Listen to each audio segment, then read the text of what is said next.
Okay, here we go. So we are recording. Welcome everyone. I'm Daniel Santos and you are visiting probably my YouTube channel or another media we're going to be using to share this video.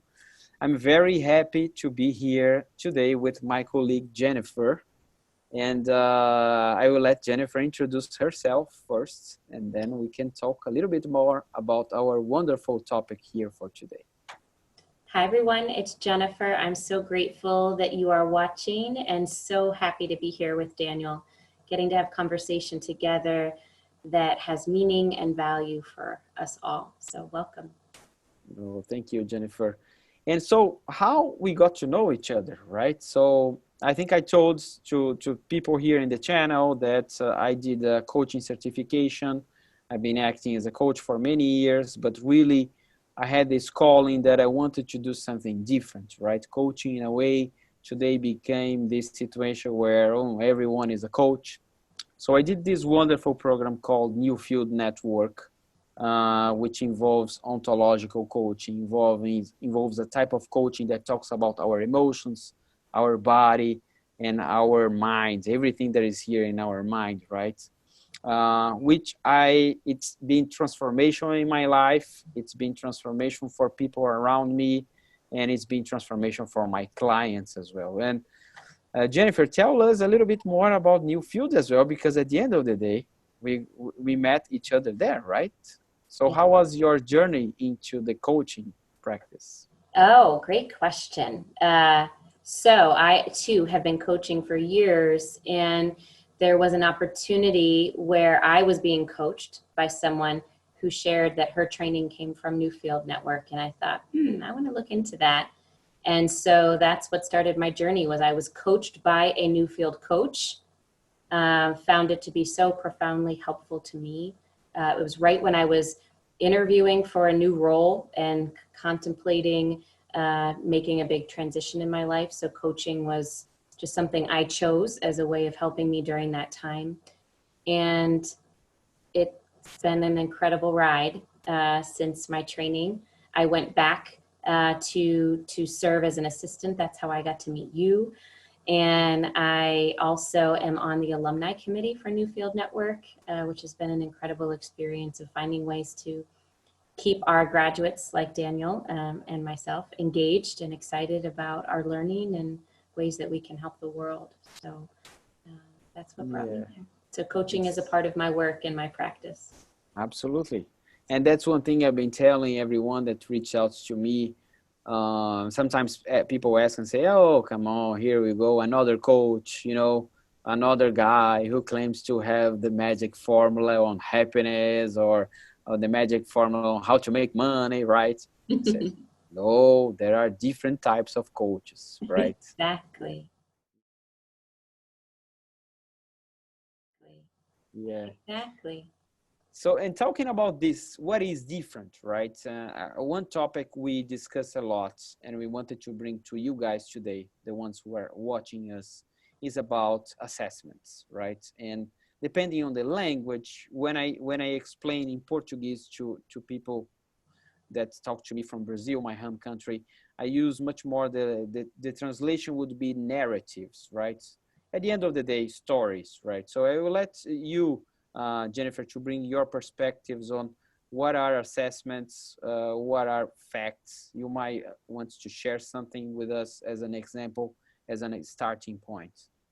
Sure. Another word I use for assessments, because it does have, to your point, different types of meanings, is opinion. Someone's opinion on something is truly based on the way they see things, right? The lens that they have on the world, that's based on what mood they're in that day. It's based on what they were brought up with, what's their cultural background.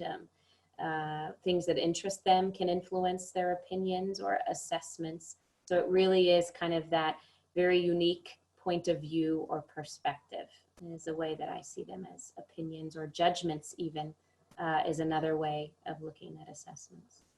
Mm-hmm, mm-hmm. And in which way do you see the difference between I know this might look like for people who are watching as a kind of obvious question, but wait and you guys are going to see that it's not so obvious, because today there's a lot of confusion between assessments, right, or opinions or narratives, and facts, reality, right? So how do you see this distinction, and what kind of confusions, what kind of mixtures people make around those two different things? Well, and I can speak from the place of I'm still learning, right? I can get really passionate about something and forget that that's my opinion. It's not necessarily a fact. And so a fact, also known as an assertion, is it can be proved by an objective third party. So if whatever I'm is saying, so for example, it is stormy outside, right, is a fact. It could be proved by the Weather Channel that yes, it is indeed stormy outside. But for me to say it's gloomy and depressing outside is my opinion, right? Because my neighbor could find it absolutely exhilarating. Maybe they're a storm tracker and they think storms are the best thing ever, right? So that's a really wonderful way for me to kind of almost check myself to say, when I'm getting really fired up and passionate about something, it's probably my opinion, and not necessarily a fact that could be proven by an objective third party.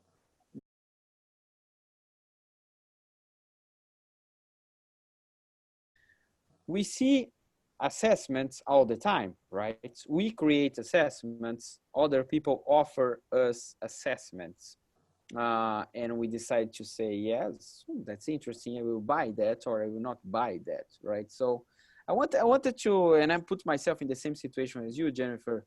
I'm learning, you know, I'm a beginner here. But I do see how much getting to those details, understanding what is a story, what is an assessment, what is a reality, you know, which type of stories do I want to embrace, which types of stories do I want to say, thank you very much, but, you know, it doesn't work for me. How do you deal with that? You know, when other people come to you and consciously or unconsciously offering you some assessments? Well, I will definitely share in that spirit of being a learner as it relates to this. So right now I'm in a very good mood, right? I can tell that I'm in a good mood. I'm happy to be with you, Danielle.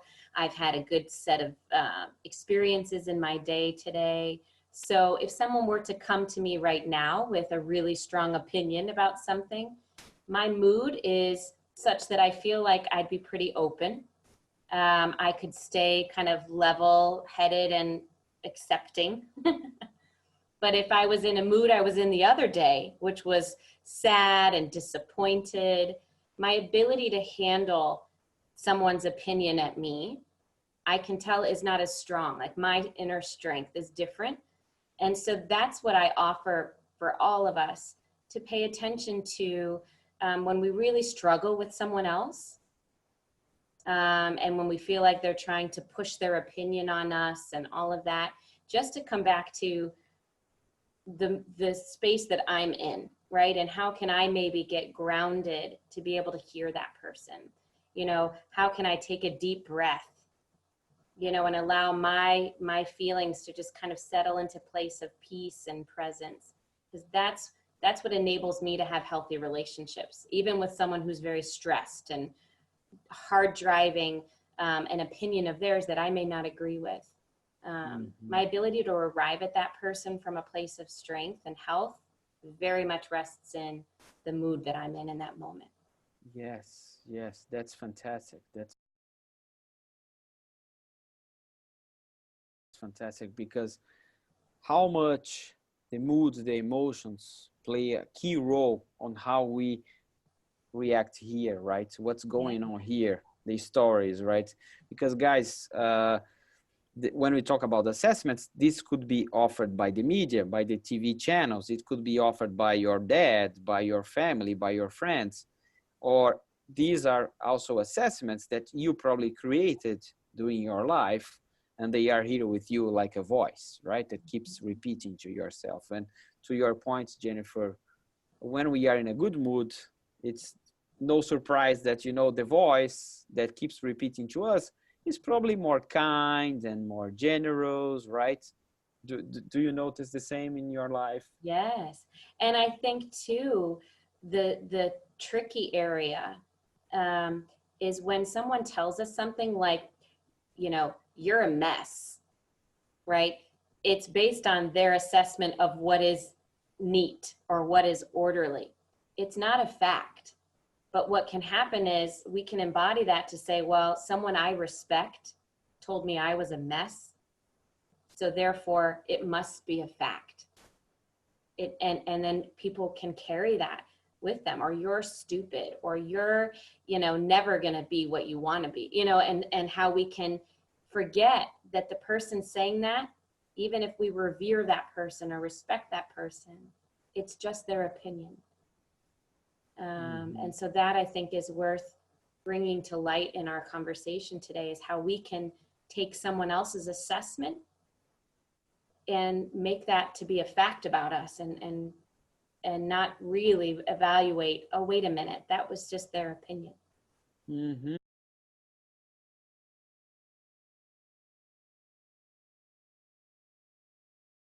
One assessment that I see that is very strong in the corporate world, right? And my company is not different, is if I ask for help, I am not good enough, or I am weak, you know, or I am exposing myself. So it's better not to ask for help, especially if I need to ask for help to my boss, right? It's a kind of assessment that I see very clearly. Right. How do you see that, Jennifer? Oh, I'm so glad that you're bringing that up, because I think that there is a little bit of a misperception that asking for help is weakness, right? Or that asking for help is showing that you don't have the competency for your role. From my own study, from my own personal experience, asking for help actually creates connection, right? So that teams function better together when they're willing to say, this isn't my area of expertise, can you help me, right? Or I'm overwhelmed, I know we need to get that done. You offered help, can I take you up on that? You know, and noticing that those types of teams that, yes, each individual may have a particular role and a level of that they've arrived at, but knowing that they're one, you know, bigger organism supporting the organization. And so a team that's willing to share a vulnerability, actually they have studied, creates stronger bonds, and does better work as a whole. Mm-hmm. Wow. Yes, it's impressive because I think this translates to the work you do, which I really appreciate, and the work I'm starting to do, not only with my team, but other teams in other organizations, non-competing organizations, which is the change, right? The evolution, the expansion does not come many times from, okay, we need to have a better business plan, or we need to have a better tracker to track our projects. It's really about what you're talking about. We need to spend time discussing what are our assessments as individuals, as groups, and to your point, you know, work on the mood, work on the emotional state, right? Yeah. So, And as leaders, letting your team know that it's okay to not know. mm-hmm. And I think beyond just saying it, like I'm a leader that supports that it's okay to say, I don't know, to then be a leader that shares, here's what I don't know, right? A leader that's willing to express their own vulnerability and to make it safe, truly safe, to work together on some things where you don't have the answer. Mm-hmm. Exactly. So guys, one thing clear I'm hearing for during this conversation, I think is a great insight for all of us. Pay attention to your assessments. Know and understand what is an assessment, what is a narrative or opinion, what is a fact, right? And if you want to make a shift within yourself and within your team, pay a lot of attention to your emotions, right? This is critical, and I think it's a key insight is coming to me from the things you are saying. I wanted to touch on something else that is being very close to my heart, even when I was in Brazil. So I was in Brazil and I moved to the US 3 years ago. I don't think this is something specifically to the United States. I think this is something that probably is happening all over the world. Fake news, right? And how do you see the fake news looking together with this idea of assessments versus facts, right? How do you balance with that, with yourself, with your family? How do you try to keep like a healthy relationship with the news as well? Well, I think of this question in a few different layers. One of them is that, something that brings me peace is that out of pain, there is often beauty, right? Or out of suffering, there is growth. And I feel like the world of journalism has gone through some tremendous suffering. And from this suffering, I am seeing these beautiful lights of growth and a call for the truth and a call for, objectivity and some of the key pillars for what journalism was built on. Even hearing a commencement speech at a university for my nephew, I got the goosebumps and the chills listening to what they're doing for their journalism department, and how there is more attention being placed on this idea of acknowledging what's an assessment, what's an opinion that is newsworthy, right? And then how can that be brought through the filter of truth, right? How can it be verified by an objective third party? So it's happening right before our eyes. I think the struggle that happens with us individually when we're talking to someone and they're saying all this stuff and we just believe it because we respect them, or we don't believe it because we don't like them, right? That goes right back to what is the mood that I'm in listening, right? Mm-hmm. And so that is just kind of my kind of layered answer Yes. to how I'm coming to peace with this idea of propaganda, right? This idea of how, and this goes back to thousands and thousands and thousands of years ago, how people try to influence others through opinion and masking that opinion as truth. Mm-hmm. And this isn't new, right? This is just our current reality and what we're experienced that has been experienced over centuries of time. And so that helps give me grounding, right? Mm-hmm. To just rest and to pay attention, and to have conversations about exactly what you and I are talking about, so that we can become more aware of where what's affecting us. Is it an opinion or is this a fact? Yeah. Did you create any practice like to disconnect a little bit from the news, like in terms of journal or TV or something, or even social media? Yes. So I do create practices like that. And in many ways, this is kind of how I do it. I give myself a timeout, right? So I do see myself as someone that wants to be connected, that wants to be in the know, that wants to feel like I'm not walking around clueless. Mm-hmm. And at the same time, I also notice almost like checking my toxicity levels, right? If I am out of balance and I can notice a sense of jitteriness, a sense of being very fearful or worried or angry, I know my toxicity is too high. And so what I have to do is I have to disconnect. I have to give myself a timeout from social media, from news media, and just be in my smaller world, right? Allow myself to do some practices that might have sensory, like cooking a meal and Mm-hmm. noticing the colors and playing music and just giving myself kind of a more full sensory experience.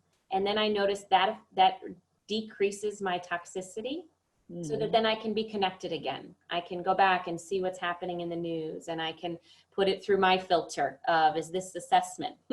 Is this a fact that can be verified? And then I'm able to receive all the noise out there from a better balanced level. So that's my recommendation is notice your toxicity and then give yourself a timeout. Do something that helps to enliven the senses, and then re-enter. Absolutely. I think this is a fantastic segue to, as we want to close the session as well, to start here as an initial short conversation. But I think you already mentioned the practice, right? Which is really this.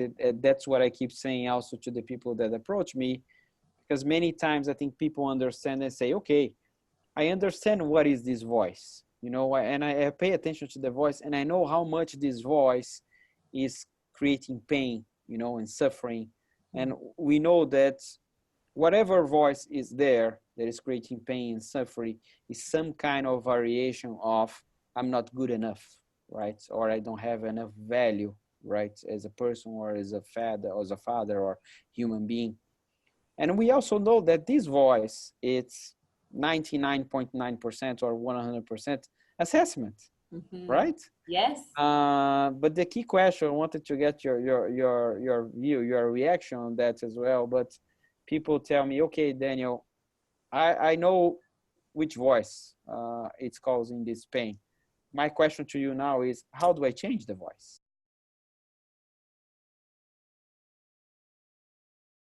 Right? How do I change the voice? And I think in a way you already responded, right?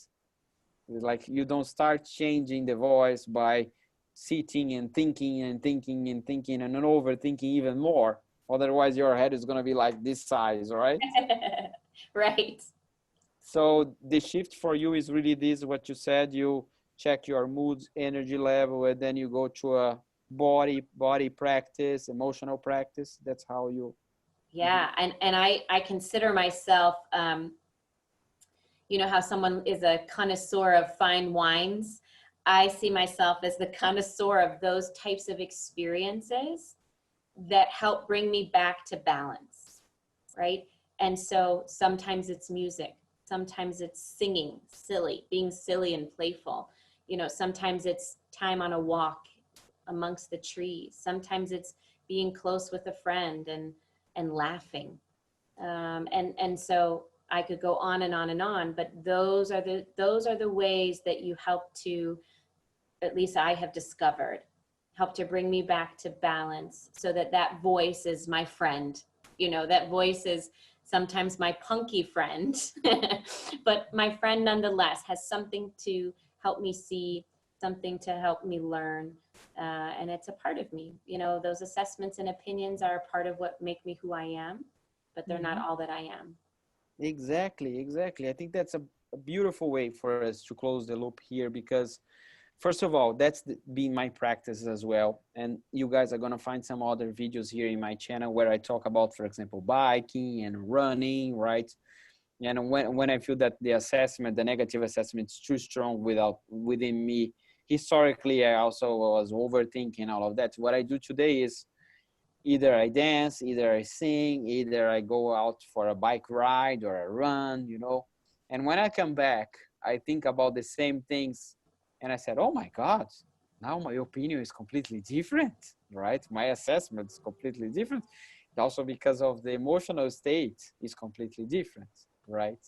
So I think that's another interesting way of shifting the assessments. But I think you touch in a very interesting point that I wanted us to talk a little bit about that, which is not necessarily an assessment is something negative, right? Right. Assessments are important. Do you want to talk a little bit about that, the importance of the assessments as well, right? Right. I think they're a way of someone reflecting what has touched their heart, you know, what is beautiful to them, because assessments are our opinion. So they come from our life's experiences. So if we have seen something beautiful and then we see it in this person, we will see it and share, like, that was beautiful, or you just touched my heart, or isn't this storm with all the lightning miraculous, or, you know, so it, to me, assessments also help you to get a little sense of the unique personality of that person that's before you. And so if they say something that you think, what? Ask them, you know, what made you say that? And you may open up a wonderful conversation with that person to hear what their life experience was that influenced why they said what they said. So I do think you're right, is what we say most of the time is a reflection of our experiences thus far in life. Mm-hmm. Wow. Jennifer, I really appreciate our conversation. You know, when I'm having that, almost thinking about, you know, we should keep going and going and going and transform this in like a 3 hours video. But I think people that are listening to us, watching us, they're going to say, okay, thank you very much. My commute is over, or, you know, I got to do something else. But we will find ways to continue the conversation. So, and I want to close also letting people know how they can reach out to you, where they can find you. I will also add here later in the video your website and everything, but if you want to say where we can find you. Oh, that's perfect. Yes, my website is probably the best, and it's my whole name, jenniferhgconnelly.com, and that shares my work in coaching, my work with retreats, my work in mindfulness and speaking, and in another kind of assessments, and that's personality. So I do work with the Berkman method and the Enneagram. So I spend a good amount of time with understanding more deeply what is that personality that causes us to have these opinions. So yes, my website is the best way. Oh, fantastic, fantastic.